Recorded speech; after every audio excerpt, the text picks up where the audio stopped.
വയനാട് ഉരുൾപൊട്ടലിൽ കാണാതായവർക്കായി ചാലിയാറിൽ ഇന്നും തെരച്ചിൽ തുടരുകയാണ്. ചാലിയാർ മുക്കിൽ നിന്ന് ഒരു മൃതദേഹവും മുണ്ടേരിയിൽ നിന്ന് ശരീരഭാഗവും കണ്ടെത്തി. NDRF, പോലീസ്, ഫയർഫോഴ്സ് എന്നിവർ സംയുക്തമായാണ് തെരച്ചിൽ നടത്തുന്നത്. 9ാം ദിവസം പുഴ കേന്ദ്രീകരിച്ചാണ് ഇവിടെ തെരച്ചിൽ. വിവരങ്ങളുമായി ചാലിയാർ ഓതായിക്കലിൽ നിന്ന് രമ്യ ദാസ് ചേരുകയാണ്. രമ്യ, ചാലിയാറിൽ ഏത് തരത്തിലാണ് ഇന്നത്തെ പരിശോധന? നമുക്കറിയാം ചാലിയാർ ഈ ദുരന്തത്തിൽ ഏറ്റവും കൂടുതൽ ആളുകളുടെ മൃതദേഹം കണ്ടെത്തിയ ഒരു സ്ഥലം കൂടിയാണ് ചാലിയാറിലെ പുഴ. എങ്ങനെയാണ് ഇപ്പോഴത്തെ തെരച്ചിൽ പുരോഗമിക്കുന്നത്? രുചീഷ്, 9ാം ദിവസമായ ഇന്നും ചാലിയാറിൽ വളരെ ഊർജിതമായി തന്നെ പരിശോധന തുടർന്നുകൊണ്ടിരിക്കുകയാണ്. ഫയർഫോഴ്സ്, പോലീസ്, അതുപോലെ തന്നെ NDRF പ്രവർത്തകർ എന്നിവരുടെ ആഭിമുഖ്യത്തിൽ തന്നെയാണ് ഇപ്പോൾ ചാലിയാറിൽ പരിശോധന പുരോഗമിക്കുന്നത്. അതായത് ഇരുട്ടുകുത്തി മുതൽ വാഴക്കാട് വരെയുള്ള മേഖലകളിലാണ് ഇന്നും പരിശോധന. ഇന്ന് നടന്ന പരിശോധനയിൽ മുണ്ടേരിയിൽ നിന്നും അതുപോലെ തന്നെ ചാലിയാറിന്റെ മറ്റൊരു ഭാഗത്തു നിന്നും ആയി 2 മൃതദേഹങ്ങളാണ്, ഒരു മൃതദേഹവും ഒരു ശരീരഭാഗവും കണ്ടെത്തിയെന്നാണ് നമുക്ക് അവസാനമായി നൽകാൻ കഴിയുന്ന റിപ്പോർട്ടുകൾ. ചാലിയാർ മുക്കിൽ നിന്നാണ് ഒരു മൃതദേഹം കണ്ടെത്തിയിട്ടുള്ളത്. അതുപോലെ തന്നെ ചാലിയാറിന്റെ മറ്റൊരു ഭാഗമായ ഓതായി അടുത്തു നിന്നാണ് ഒരു ശരീരഭാഗവും കണ്ടെത്താൻ കഴിഞ്ഞു എന്നാണ് അവസാനമായി നമുക്ക് നൽകാൻ കഴിയുന്ന റിപ്പോർട്ടുകൾ. ഇന്നും ഊർജിതമായി തന്നെ 9ാം ദിവസമായി ഇന്നും ഊർജിതമായി തന്നെ ഇത്തരത്തിൽ ഈ മേഖലയിൽ പരിശോധന നടക്കുന്നുണ്ട്.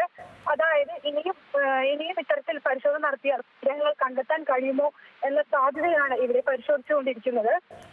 കൂടാതെ തന്നെ NDRF, പോലീസ്, ഫയർഫോഴ്സ് ഉൾപ്പെടെയുള്ള സംഘങ്ങളായി തിരിഞ്ഞുകൊണ്ടാണ് പാളത്തിനടിയിൽ വലിയ തോതിൽ കഴിഞ്ഞ ദിവസങ്ങളെല്ലാം നമ്മൾ പറഞ്ഞതുപോലെ തന്നെ മരങ്ങൾ അതുപോലെ തന്നെ ചെളിയും വന്ന് അടിഞ്ഞിട്ടുണ്ട്. ഇന്ന് മഴ മാറി നിൽക്കുന്ന അന്തരീക്ഷമാണ്. ചാലിയാറിലെ നീരൊഴുക്ക് കുറഞ്ഞിട്ടുണ്ട്. ഇത്തരം സാഹചര്യത്തിൽ കൂടുതലായി മൃതദേഹങ്ങൾ ഈ മേഖലയിൽ ഉണ്ടെങ്കിൽ കണ്ടെത്താൻ കഴിയും എന്ന പൂർണ്ണമായ നിഗമനത്തിലാണ് ഇത്തരത്തിൽ പരിശോധനകൾ തുടർന്നുകൊണ്ടിരിക്കുന്നത്. സുജീഷ്. രമ്യ, അതോടൊപ്പം നമുക്കറിയാം ഈ ചാലിയാർ ഒരുപക്ഷെ ഈ ദുരന്തത്തിൽ ഏറ്റവും അധികം ആളുകളുടെ മൃതദേഹം കണ്ടെത്തിയ ഒരു സ്ഥലമാണ്. ഈ പരിശോധന ഒരുപക്ഷെ ഏറ്റവും കൂടുതൽ കാര്യക്ഷമമായി നടത്തുന്നതും ഈ ചാലിയാറിലും തീരത്തും നടത്തുന്നതും അതുകൊണ്ട് തന്നെയാണ്. ഈ വനപ്രദേശങ്ങളിലെ പരിശോധനയ്ക്ക് ഇന്ന് എന്തൊക്കെയാണ് സജ്ജീകരണങ്ങൾ? ഇന്ന് വനമേഖലയിലേക്ക് ചെറുതായിട്ടുള്ള പരിശോധന നടത്തുന്നത് വനംവകുപ്പ് ഉദ്യോഗസ്ഥർ തന്നെയാണ്.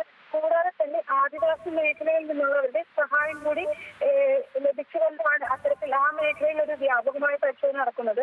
ഈ സന്നദ്ധ പ്രവർത്തകരെയോ അതുപോലെ തന്നെ മറ്റ് ഡിപ്പാർട്ട്മെന്റുകളോ വനത്തിനുള്ളിലേക്ക് കയറി പരിശോധന ഈ ഘട്ടങ്ങളിൽ നടത്തുന്നില്ല.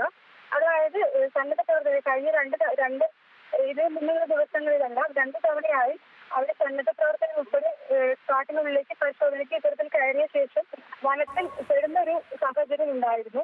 ഇത്തരത്തിൽ അത്തരത്തിൽ വനമേഖലയിലേക്ക് സന്നദ്ധ പ്രവർത്തകർ കൂടി കയറുമ്പോൾ അത്യന്തം മറ്റു ഡിപ്പാർട്ട്മെന്റുകൾക്ക് വരെ അത്യന്തം ഈ പരിശോധനയ്ക്ക് തടസ്സമുണ്ടാക്കുന്ന ഒരു രീതിയാണ്. അവർ കുടുങ്ങി പോകുന്ന ഒരു സാഹചര്യം നിലവിലുണ്ട്. ശരി രമ്യ, എന്തായാലും ചാലിയാറിലും ചാലിയാറിന്റെ തീരത്തും വനപ്രദേശങ്ങളിലുമായുള്ള പരിശോധനയും ഇന്നും തുടരുകയാണ്.